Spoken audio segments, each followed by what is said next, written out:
Paramashivoham program participants. For the first session of the day, Nithyananda Yoga. Let us now all settle down on our yoga mats and get ready for the yoga session. Make sure you have your Panchapatram and Udani ready, a cup with a spoon with some water for the ritualistic cleansing. All male bodies are requested to please remove your upper cloth and apply the vibhuti on the 16 places over your body. Female bodies, you can apply it on your forehead. Please wear the kumkum on your third eye, the Agnya Chakra between the eyebrows, and wear the Abharanam, the Rudaksha Mala. Settle down in a meditative space as we open this session with the Sadguru Vandanam invoking Swamiji's presence.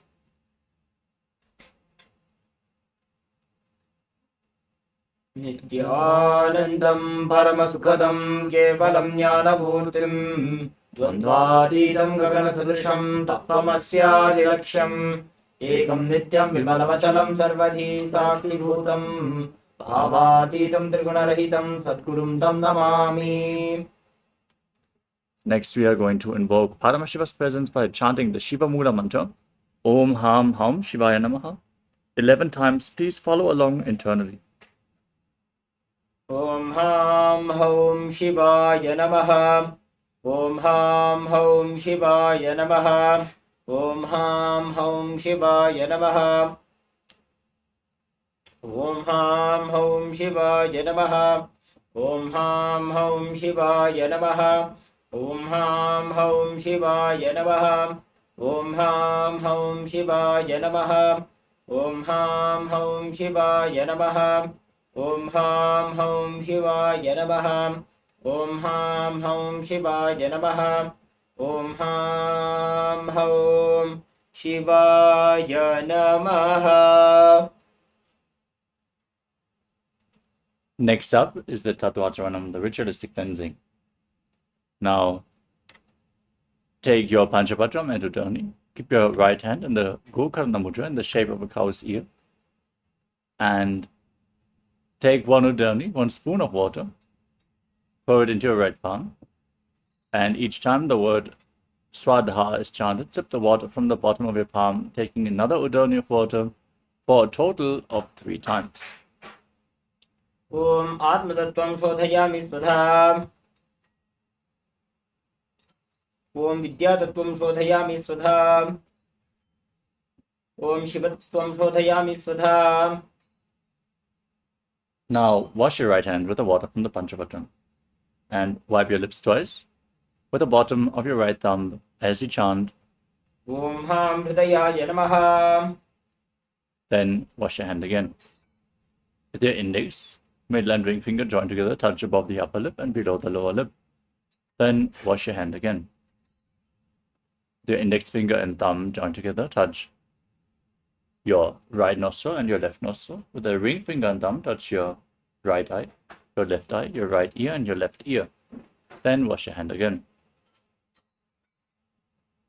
With your little finger and thumb, touch your navel, your right chest, and your left chest. And with the tips of all the fingers joined together, touch the crown of your head, the right shoulder, the left shoulder, and your heart center. Wash your hand once more. Place your right hand over the left, and place your hands on your right thigh. As you set the Sankalpa, the conscious resolution, what you want to manifest in today's Nithyananda Yoga session, as you close your eyes and hold the visualization while we chant the Sankalpa mantra. Om Mamopata Samasta Duridakshayadvara Bhagavat Shri Nithyananda Paramashiva Prityartham Shri Nithyanandeshwari Paramashiva Shakti Sameta Shri Nithyanandeshwara Paramashiva Prityartham Cha Adya Purvokta Evam Guna Visheshena Vishishthaya Asyam Shubhadito Purna Arogya Yukta Dridagatra Yogika Sharira Siddhyartham Paramashiva Shakti Avishkaranartham Nithyananda Yoga Abhyasam Karishye. Now wash your hand once more. Om Ava Upasprishya. And keep your Panchapatram and Udani aside, out of harm's way, so we can safely enter into the ritual of Nithyananda Yoga. Before we start this yoga ritual, let us cover the components of KAILASA's Nithyananda Yoga. starting off with asana, the physical body postures where we align our physical bodies to Paramashiva and intensely awaken the Kundalini Shakti. Next up is pranayama, the breathing techniques where we control the inhalation, retention, and exhalation of the breath and infuse the prana into the system, aligning our breathing to Paramashiva. Then mudra, the energy circuits performed with our hands, our fingers, limbs, and various other body parts, aligning our energy channels and awakening the non-mechanical parts of the brain. The next component is bandha, the energy locks, as we prevent the prana from seeping out in the space around us and force the Kundalini Shakti up along the spine. We align our internal organs to Paramashiva. Bandhas are performed by contracting certain muscles and diaphragms within the body, such as the root lock, the Mula Bandha by contracting the perineal floor and pulling it up, the Uddiyana Bandha, the abdominal lock, contracting your muscles above and below the navel and pulling your stomach in and up towards your spine, and the Jalandhara Bandha, the throat lock, tucking your chin to the chest, internally contracting the throat muscles, locking the throat.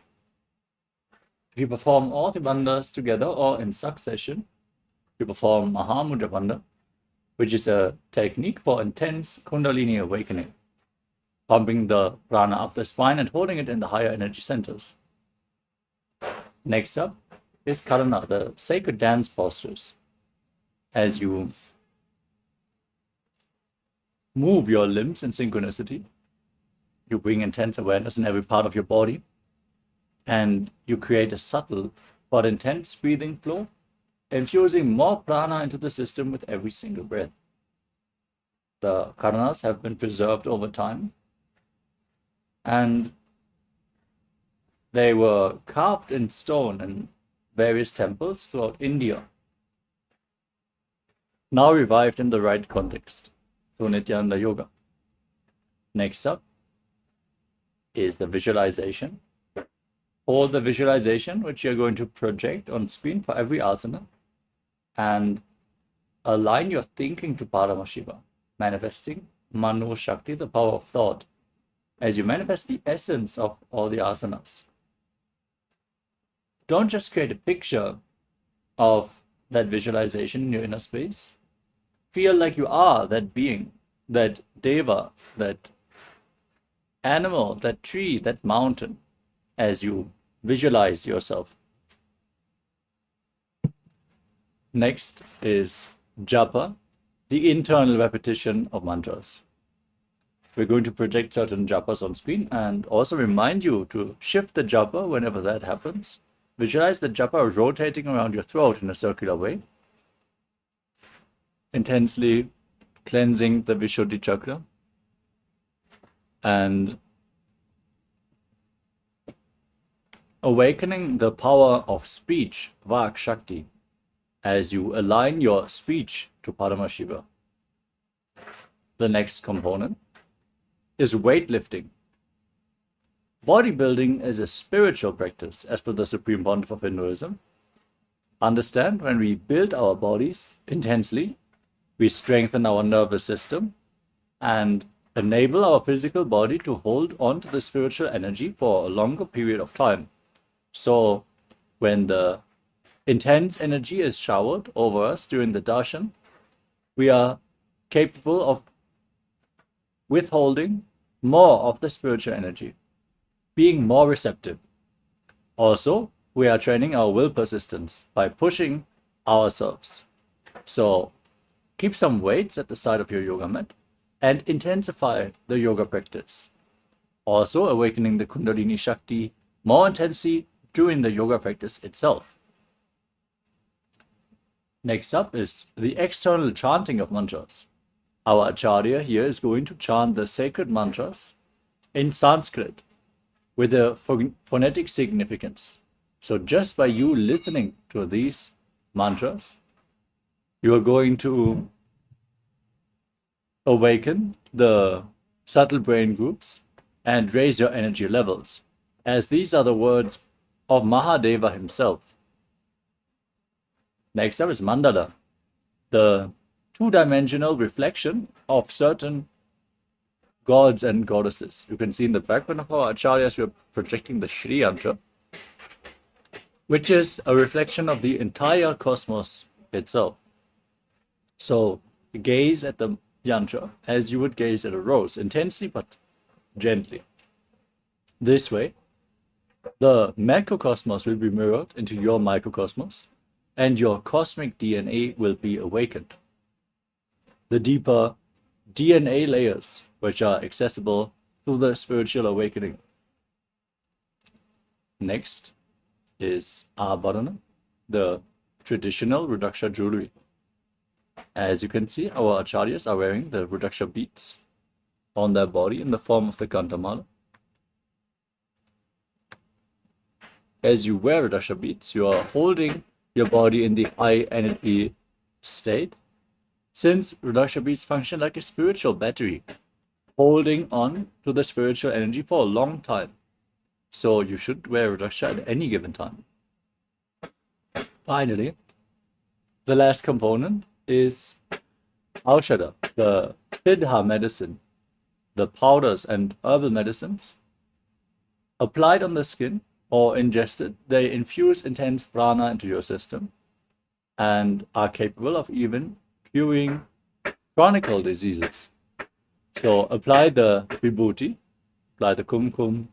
If you have it available, you can also apply Jnananjana or any other aushadha prepared by the Supreme Pontiff of Hinduism. With the components now covered, let us get ready to enter into the sequence of Dvitya Vinyasa Krama, which is the 308 asana sequence. Starting off with the first asana, which is Sukhasana. Sit in a comfortable cross-legged position with your head, neck, and spine in a straight line. Your hands on your knees in Bindu Mudra. Visualize Lord Shiva in your inner space. Breathe in Samana Kumbhaka. Inhale and center the prana on your navel region. And visualize a fire being kindled in your stomach as you engage all three bandhas, Mahamudra bandha. Internally chant the japa, Soham, which is going to be the japa for the first few asanas. तत्सुखासनमित्युक्तम् अशक्तस्तत्समाचरेत् आसनं विजितं येन जितं तेन जगत्त्रयम्.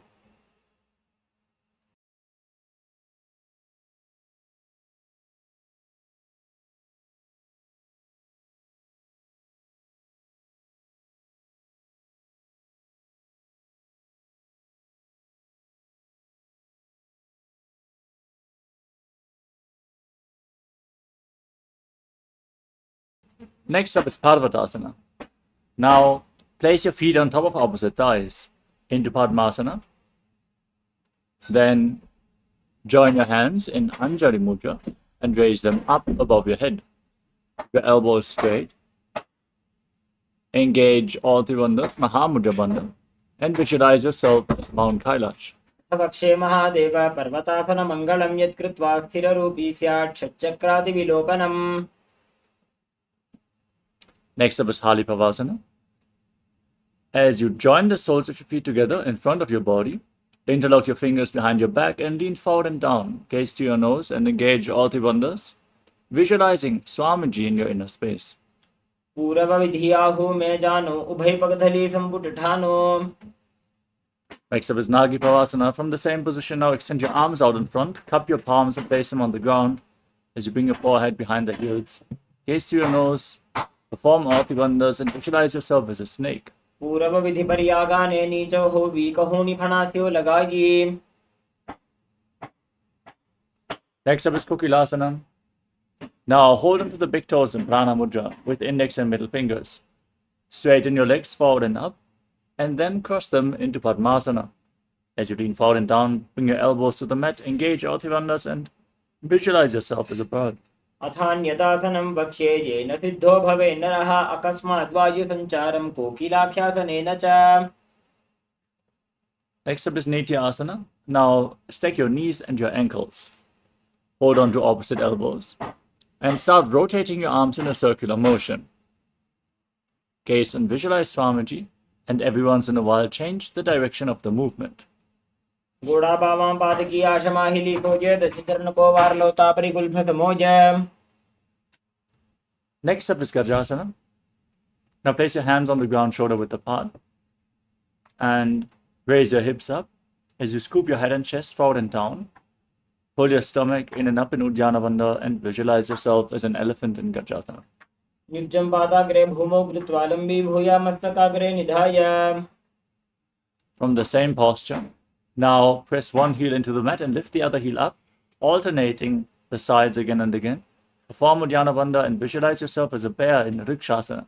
एकैकं पादमाकुञ्च्य गजासनं कुर्यात् वृक्षासनं भवति.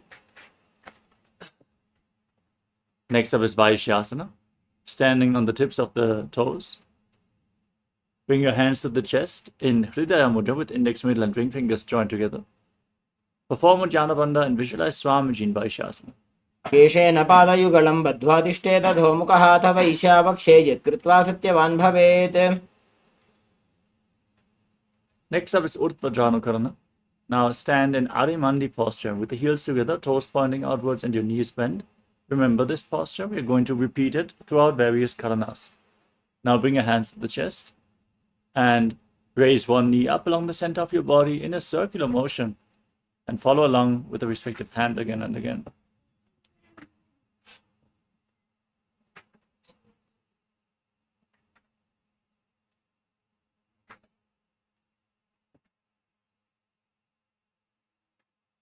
Next up is Balalingasana. Now interlock your fingers from the outside and in Sarva Shankari Mudra. Raise one knee up against your chest and pull it close with your hands. Engage all the bandhas as you visualize yourself holding a baby. एकं जानोरस्यालिङ्ग्य स्थातव्यं बाललिङ्गनं भवति.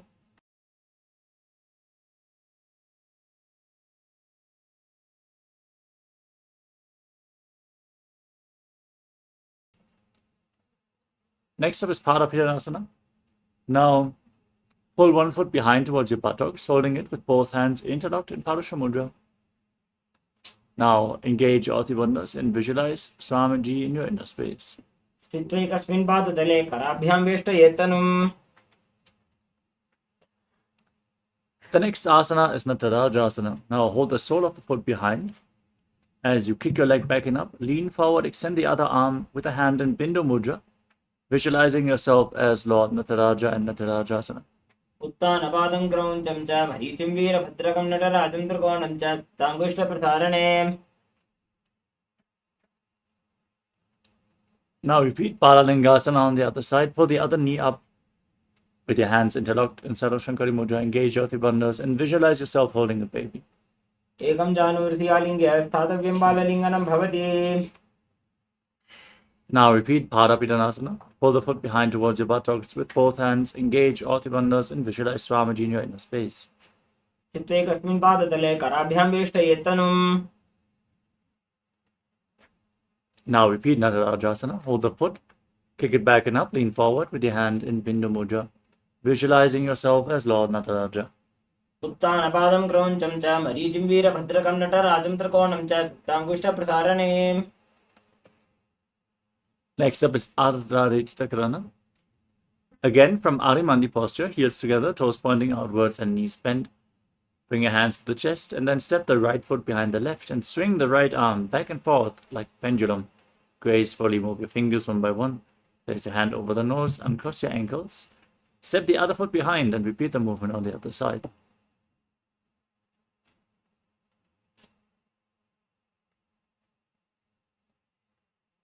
Next up is the skeleton dance. Now visualize yourself as a skeleton and shake your body intensely. Hold the visualization of your bone structure and dance wildly.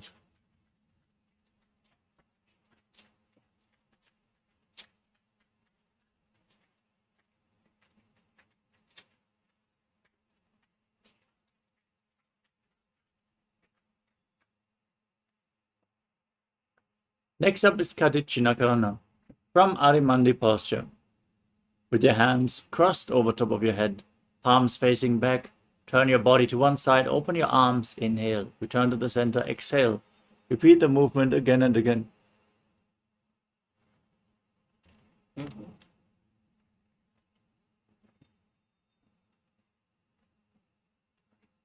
We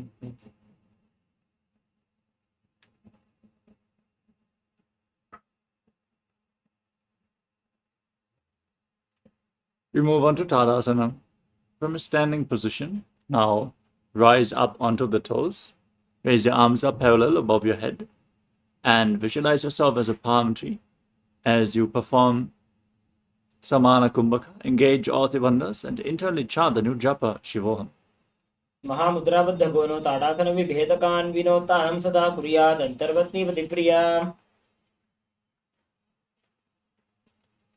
Next up is Uttanasana.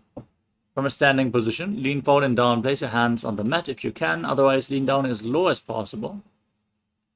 Request pregnant women to not perform any of the forward bends. महामुद्राबद्ध गोनो ताड़ासन विभेदकान् विनोतानं सदा कुर्यात् अंतर्वत्नीपति प्रिया.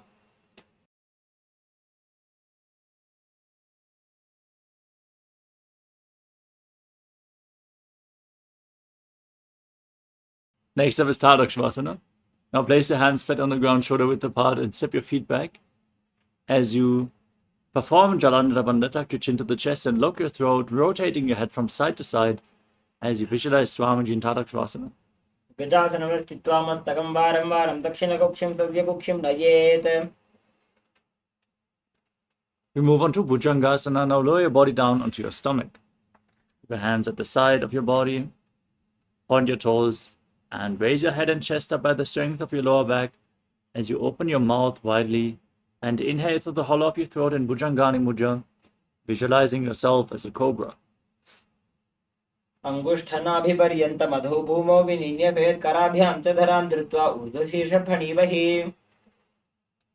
Next up is Shashasana. Now push your body up into a plank position and alternate pulling one knee in towards your chest back and forth as you breathe through your nose in Sahajra Kumbhaka, leading the prana along your spine, holding the breath on and off. Visualize Swamiji in Shashasana.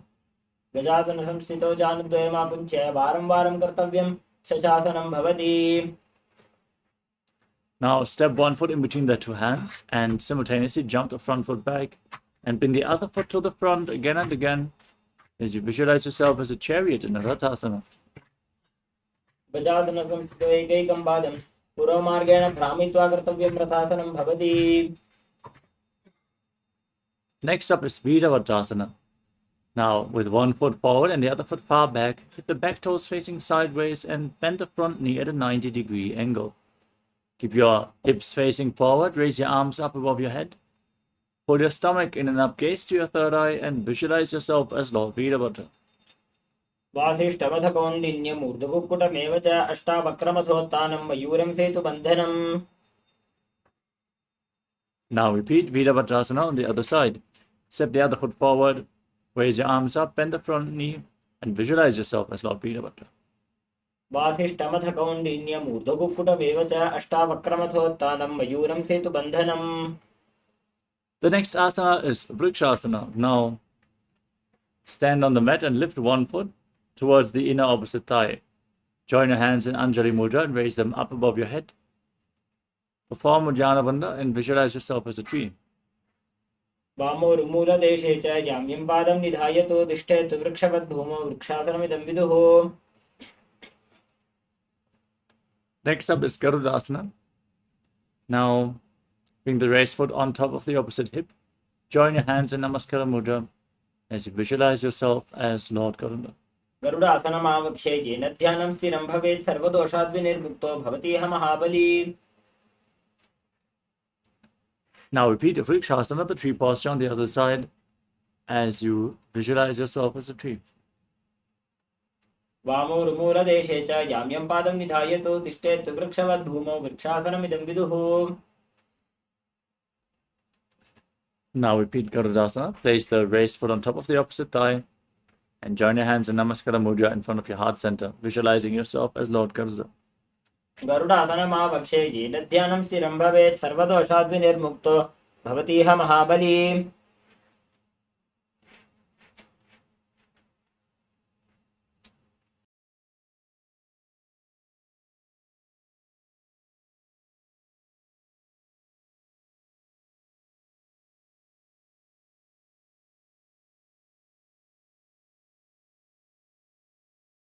The next asana is Trikonasana.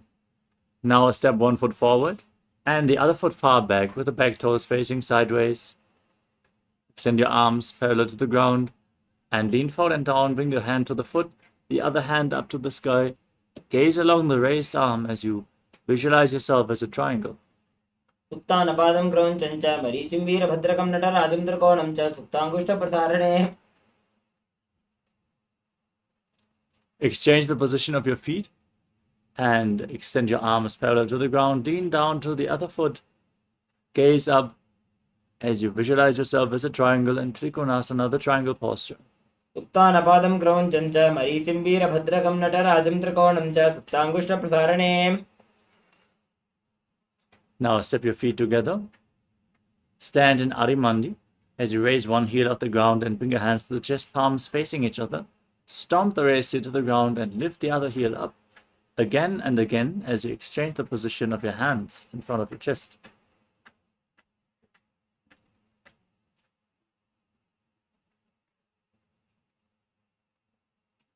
Next up is Angushtasana. Now squat down and raise your heels as you place your perineum on the raised heels. Keep your knees together and join your hands in Namaskara Mudra in front of your chest.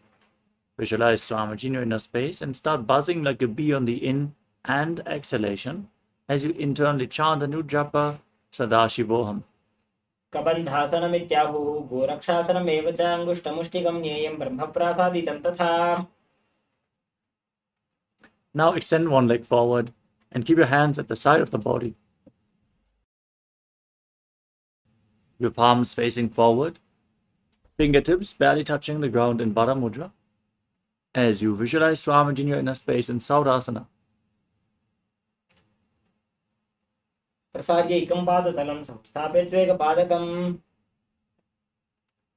Next up is Vidunanasana. From the same position, now hold onto the big toe in Prana Mudra. As you hold onto the back heel with the other hand, balance in this position and visualize Swamiji. गुल्फस्थितो पादमेकं प्रसार्य तत्पादाग्रं संस्पृश्य तत्करेण. Now exchange the position of your feet. Bring the other foot to the front. As you repeat Saudasana on the other side with the palms facing forward at the side of your body. प्रसार्य एकं पादतलं संस्थाप्य द्वेकपादकम्.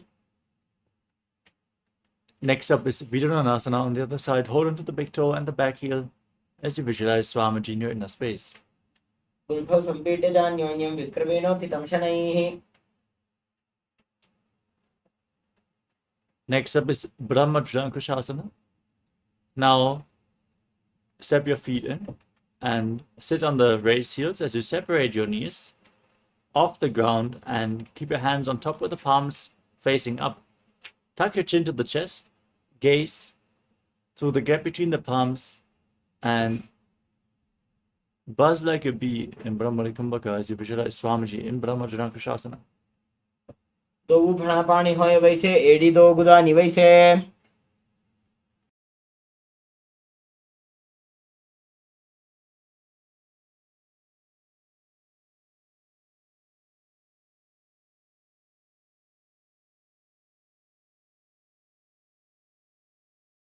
Now place your knees on the ground and sit on the raised heels. With your hands on the knees, gaze through your nose, pull your stomach in and up, and visualize yourself as sage Kapila Muni in Kapilasana. उभय पगधली समट हरावे तिनको माहिली core मिलावे.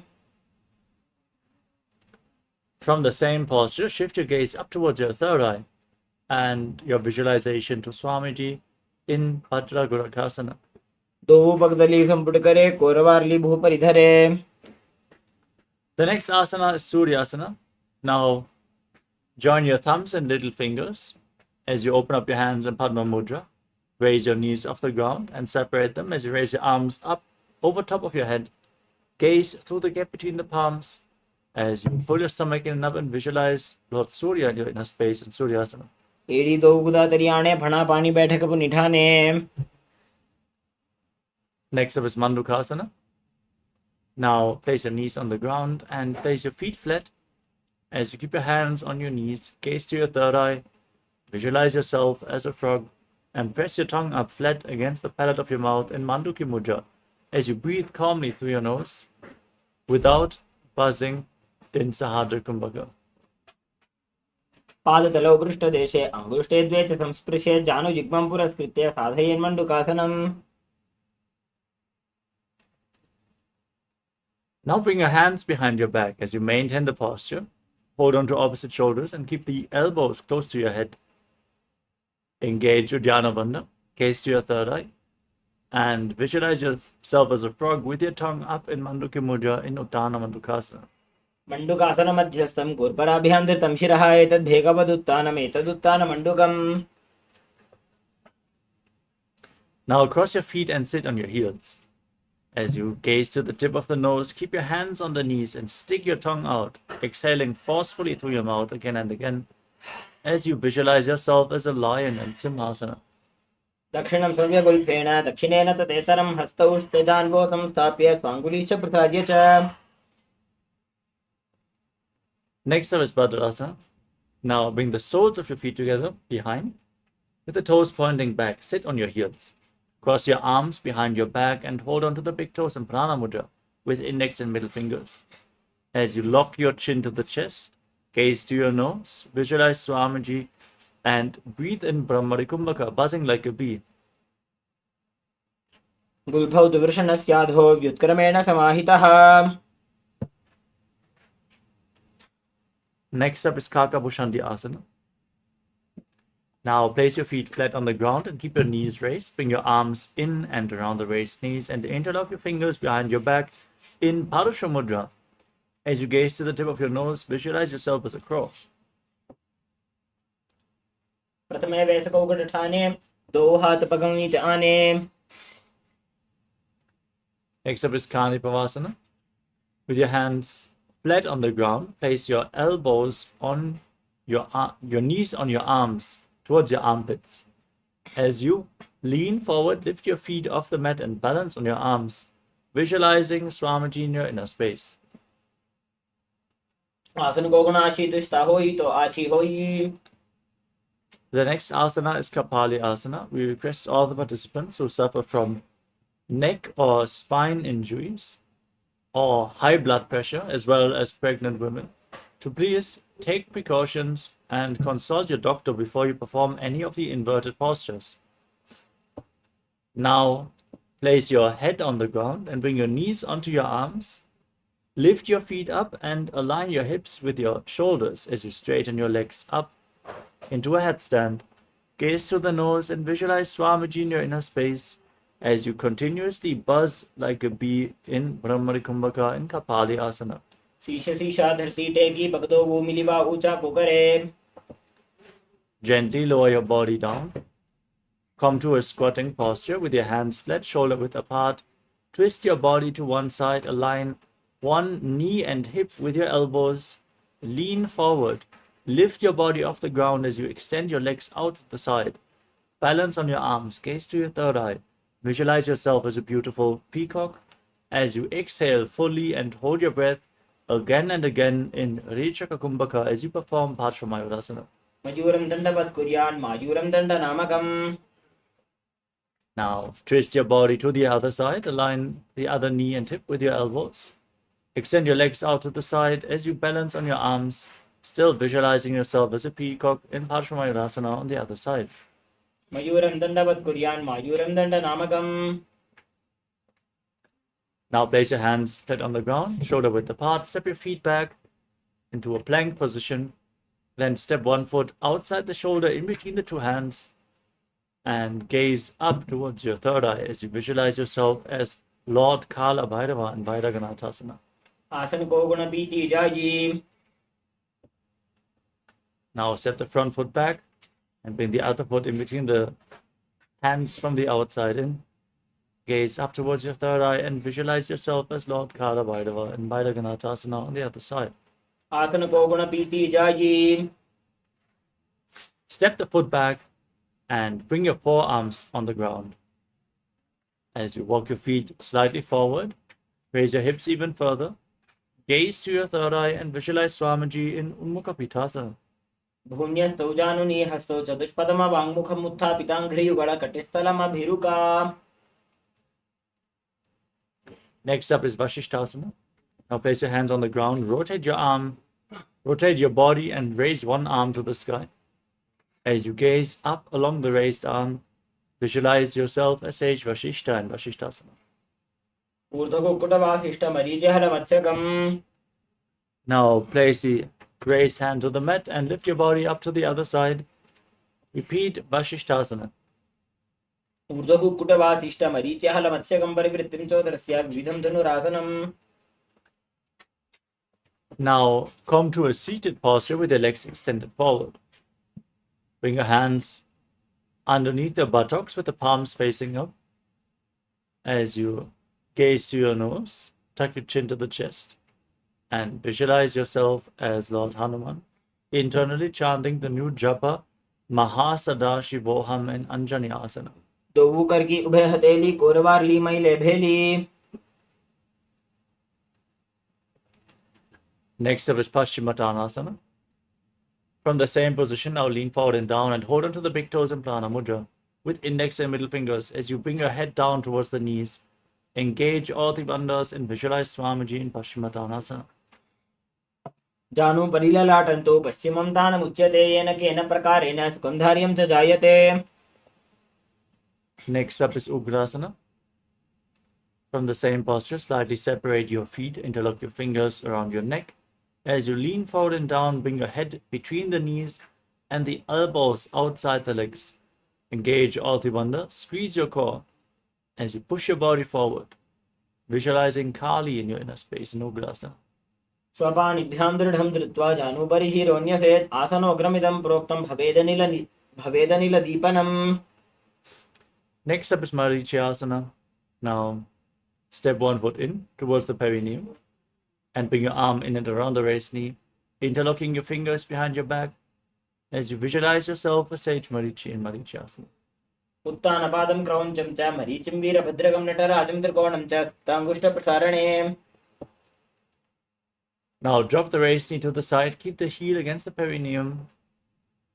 As you lean forward and down, hold onto the front foot, engage all the bandhas, gaze to your nose, visualize Swamiji, exhale all the way and hold your breath in Mahamudrasana. महामुद्रां प्रवक्ष्यामि तन्त्रेऽस्मिन् मम वल्लभे यां प्राप्य सिद्धा सिद्धिं च कपिलाद्याः पुरागताः. Now exchange the position of your feet. Step the other foot in, extend the opposite leg as you lean forward and down and interlock your fingers behind your back. Visualize yourself as Sage Marichi in Marichyasana on the other side. उत्तानपादं क्रौञ्चं च मरीचिं वीरभद्रकं नटराजं त्रिकोणं च सुप्ताङ्गुष्ठप्रसारणे. Now drop the raised knee to the side. Keep the heel against the perineum as you lean forward and down. Hold on to the front foot with both hands. Perform Mahamudra Bandha in Mahamudrasana. महामुद्रां प्रवक्ष्यामि तन्त्रेऽस्मिन् मम वल्लभे यां प्राप्य सिद्धा सिद्धिं च कपिलाद्याः पुरागताः. Now bring the soles of your feet together and hold your feet with both hands interlocked as you push your knees down to the ground by the strength of your groin. Gaze up to your third eye and visualize Swamiji in Bhattarasana too. गुल्फौ तु वृषणस्यादः सीवन्त्याः पार्श्वयोः क्षिपेत्. Next up is Gvalipavasana. Now extend your feet away from the body. Keep your hands on the knees and keep the soles of the feet together as you lock your throat. Gaze to your nose and visualize Swamiji in Gvalipavasana. पूरव चरपट चौक कख्यो सोई वाही विधि जो कीजे सोई. Next up is Joni Asana. Now keeping the feet back in towards the perineum. Hold the soles of your feet with all 10 fingers as you lean forward and down. Gaze to your nose and visualize the Yoni Mandala, the visual representation of Devi Paramashiva Shakti in Joni Asana. दोवू पकदली संपुट करे एड़ी मेडिके ढिंग धरे. Next up is Midaki Pavasana. Extend your feet away from the body and extend your arms out to the side as you lean forward and down. Bend from the waist. Keep your back as straight as possible. Gaze to your nose and visualize Swamiji in your inner space. पूरव विधि परिपकथली संपुट शोल एड़ी मिली राशे. Now bring your feet back in. Bring the toes together and the heels apart. Bring your hands underneath your shins. Push your elbows to the ground, hands, palms facing up as you bring your face on the ground in front of the feet. Bring your toes against your throat. as you gaze to your nose and visualize Lord Surya in your inner space in Siddha Samadhi Asana. दोऊ पगदली संपट करे सोले मेढ़ आगा में धरे. Next up is Chinaki Pavasana, with the soles close to the perineum. Bring the heels together and the toes apart as you hold onto your feet and open them up like a book, pressing your elbows down on your thighs. Gaze to your nose and visualize Swamiji in your inner space. दोऊ पगा गेड़ी धरती मगिवा मेढ़ लगावे. The next asana is Chadapata Chokasana. Now, with the soles of the feet together completely, place your hands on the knees and gently press them down to the ground. Pull your stomach in and up, gaze to your third eye, and visualize Swamiji in your inner space. दोऊ पगदली संपुट धारे आगा ने करे जारे पसारे. Next up is Bhairavasana. Now, hold onto your feet and rotate them. Bring the heels up and the toes down to the ground. Push your knees to the mat and place your hands on top in Bindu Mudra as you gaze to your third eye. Pull your stomach in and up and visualize yourself as Lord Kala Bhairava in Bhairavasana. गुल्फो संपीड्य चान्योन्यं विक्रमेणोत्थितं शनैः जान्वो पार्श्वगतो हस्तौ दण्डवद्भैरवासनम्. The next asana is Samanasana. Now keep one heel against your perineum and lift the sole of your foot against your chest. As you gaze up towards your third eye, visualize Swamiji in your inner space. समानासनमावक्षे सिद्धमन्त्रादि साधनात्. Now lift your leg over top of your shoulder and keep your hands at the side for balance. As you extend the opposite leg forward and up, gaze to your third eye and visualize Swamiji in your inner space. केवलं पादमेकं च स्कन्धे चारोपे यत्नतः. Next up is Samanasana on the other side. Now lift the sole of the other foot against your chest as you keep the opposite heel against the perineum. Gaze to your third eye, visualize Swamiji and hold your breath in the Muladhara Chakra in Samanasana. समानासनमावक्षे सिद्धमन्त्रादि साधनात्. Now repeat Apanasana, lift the leg over your shoulder and extend the opposite leg forward and up as you gaze to your third eye and visualize Swamiji. केवलं पादमेकं च स्कन्धे चारोपि यत्नतः. The next asana is Gomukhasana. Now stack your knees in front of your body with the heels outside the hips. Interlock your fingers on the top knee in Padusha Mudra. Gaze to your nose and visualize the face of a cow. As you breathe in Siddhkari Kumbhaka, press your tongue up flat against the palate of your mouth without touching the teeth. And inhale through your mouth, hissing through your teeth. Exhale through your nose and internally chant Om Nithyanandoham in Gomukhasana. सव्ये दक्षिणगुल्फं तु पृष्ठपार्श्वे नियोजयेत्. Now hold on to the big toes, pull your stomach in and up, and gaze to your nose as you visualize yourself as Rishika Anasuya in Anasuyasana. दक्षिण गोड़ों नीचे उठाने वावों के ऊपर आने.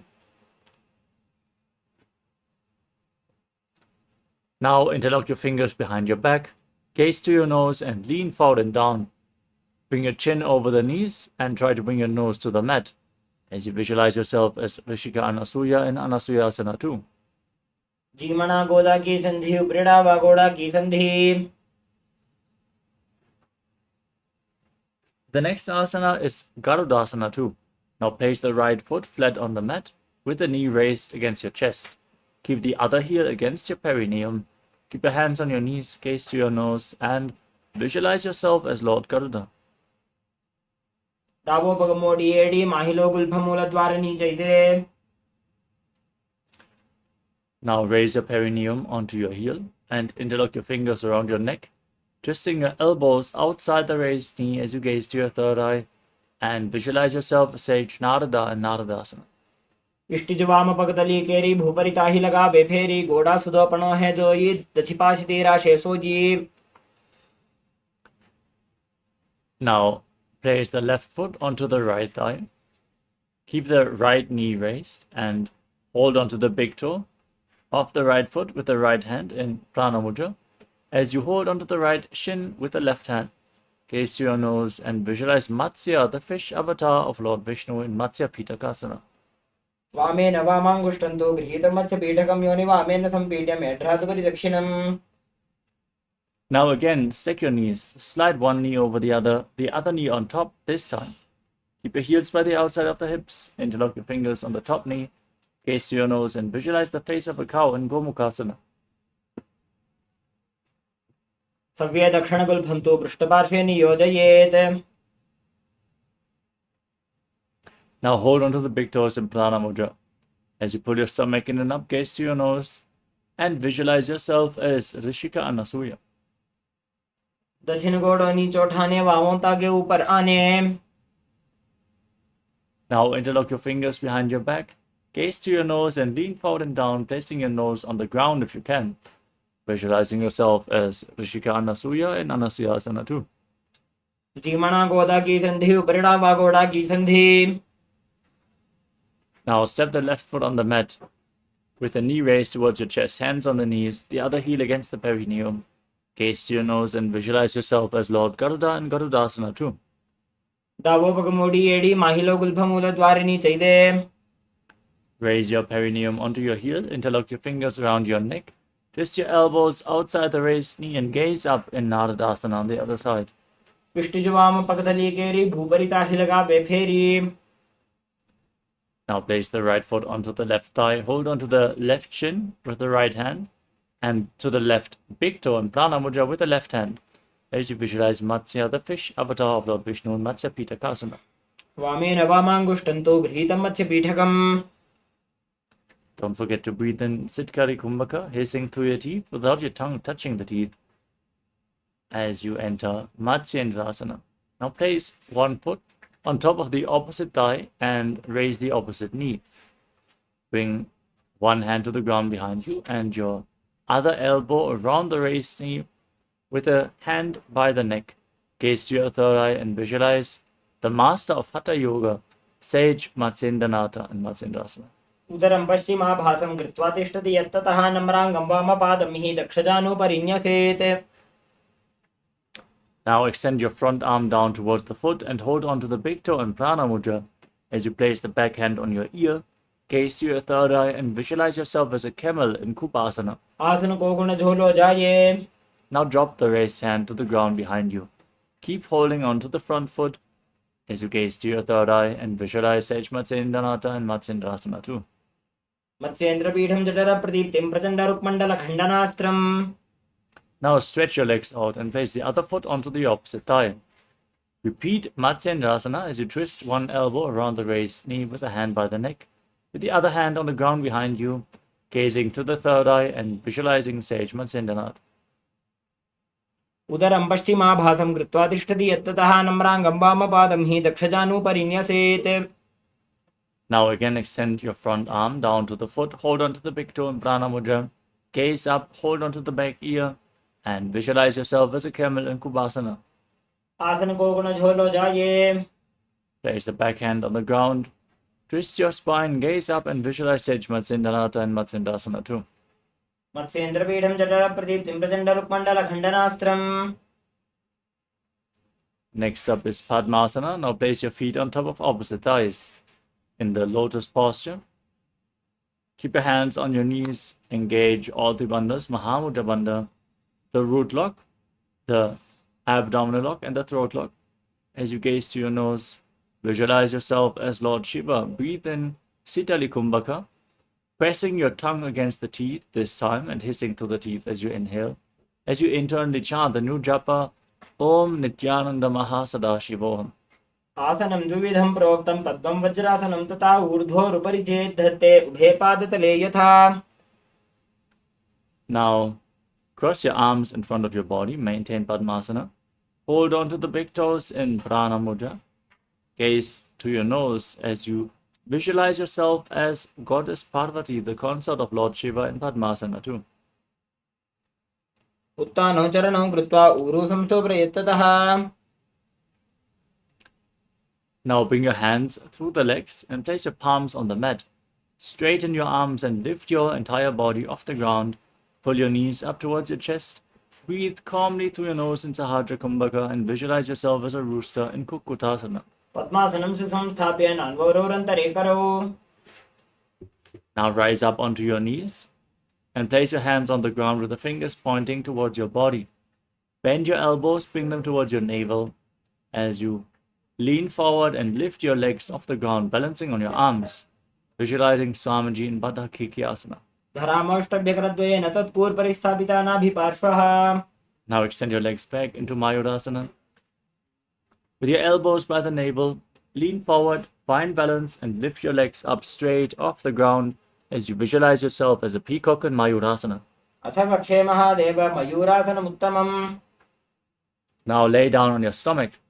Interlock your fingers around your neck as you place your forehead on the ground, turning your feet outward so the toes are pointing to the side and the heels are resting on the ground. Visualize yourself as a crocodile in Makarasana. अध्यासुषेते हृदयं निधाय भूमौ च पादौ च प्रसाद्यमानो. The next asana is Shalabhasana. Now place your hands on the ground next to your shoulders and raise your legs up off the ground completely, visualizing yourself as a locust. अध्यासुषेते करयुग्मवक्षो भूमिमवष्टभ्यकरयोस्तलाभ्याम्. Now bend your knees and hold onto your feet. As you hold the heels outside the hips, try to touch the ground with your heels as you visualize yourself as a camel in Ushtasana. अध्यासुषेते पदयुग्मव्यस्तं पृष्ठे निधायापि धृतं कराभ्याम्. Now kick your legs back and up, still holding onto the feet as you raise your head and chest, gaze up towards your third eye and visualize yourself as Pinaka, Lord Shiva's bow and Dhanurasana. प्रसार्य पादौ भुजदण्डरूपौ करो च पृष्ठे धृतपादयुग्मम्. Now come to a kneeling posture. As you sit in between the heels, keep the heels outside the hips, the toes touching behind. Hands on your knees, gaze up towards your third eye and visualize Swamiji in Bhagasana. उल्टा मोड़ी पादौ वैसे बहुरो जुगति करे एक ऐसे. The next asana is Gohi Asana, another inverted posture. Set yourself up in front of a wall if you need a wall for support. Now place your forearms on the ground, elbows shoulder width apart, interlock your fingers and place your head on the mat. Support your head with your hands. Walk your feet forward as you raise your hips and align your hips with the shoulders. Then raise your legs and pull your knees in towards your chest. Squeeze your body into a ball as you try to touch your chin with your knees. Gazing to the nose and visualizing Swamiji in Gohi Asana. दो हाथ की कहुनी जोजी पुनिह कलाई जाने दो जी.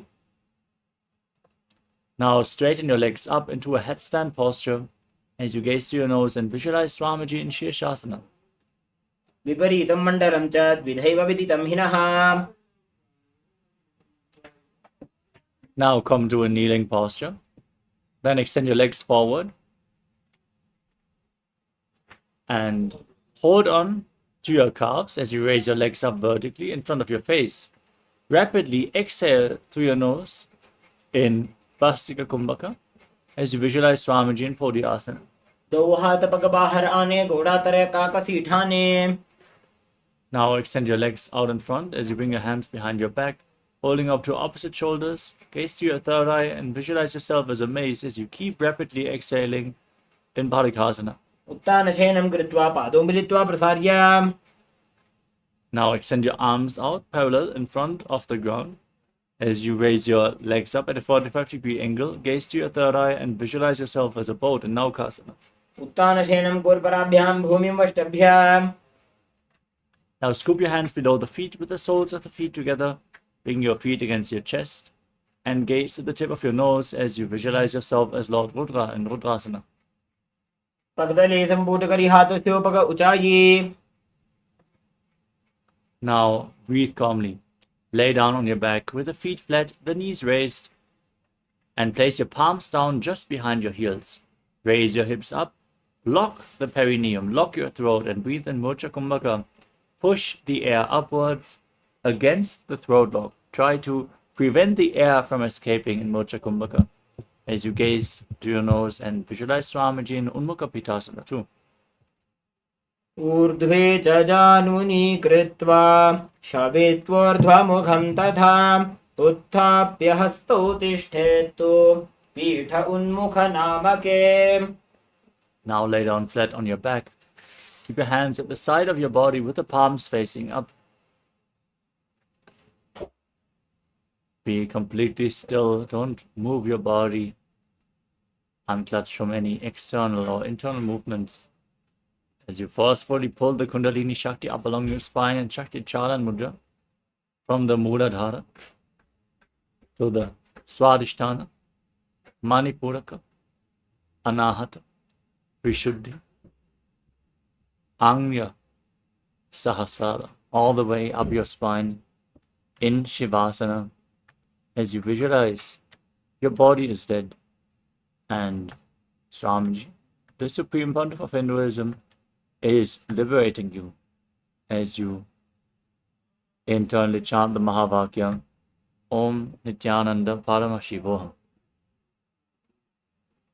उत्तानं शववद्भूमौ शयनं तु शवासनं शवासनं श्रान्तिहरं चित्तविश्रान्तिकारकम्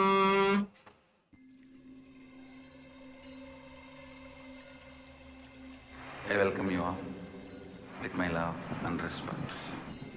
Let you all open all your three eyes. Om Nithyananda Paramashivoham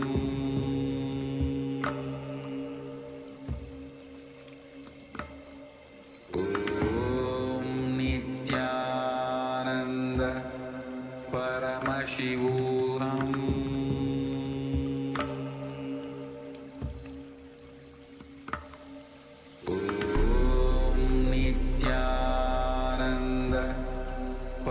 Paramashivoham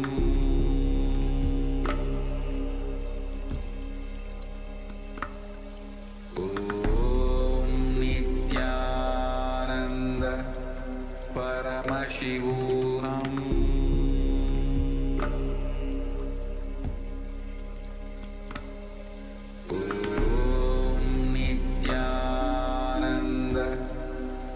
Paramashivoham Om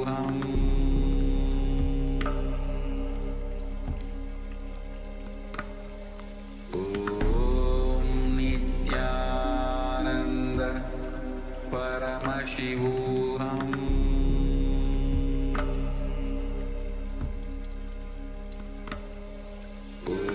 Om Nithyananda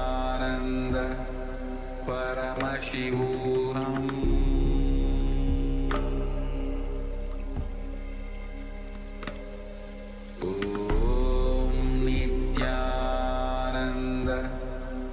Paramashivoham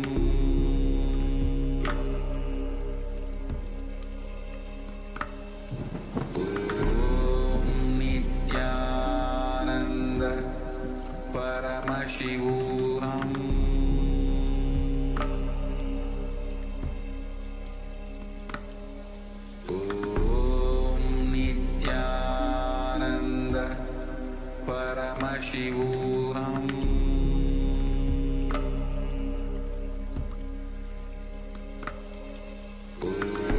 Om Nithyananda Paramashivoham Paramashivoham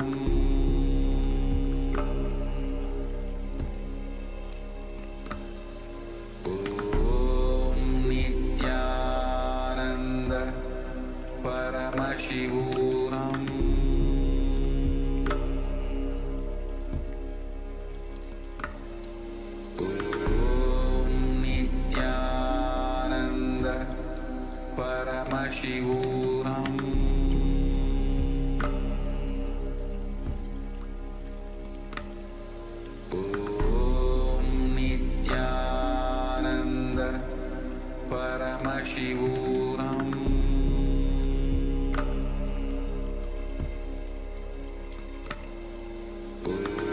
Om Nithyananda Paramashivoham Paramashivoham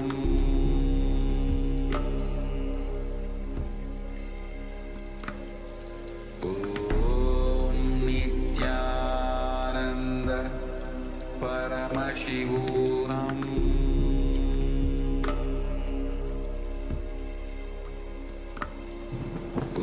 Om Nithyananda Paramashivoham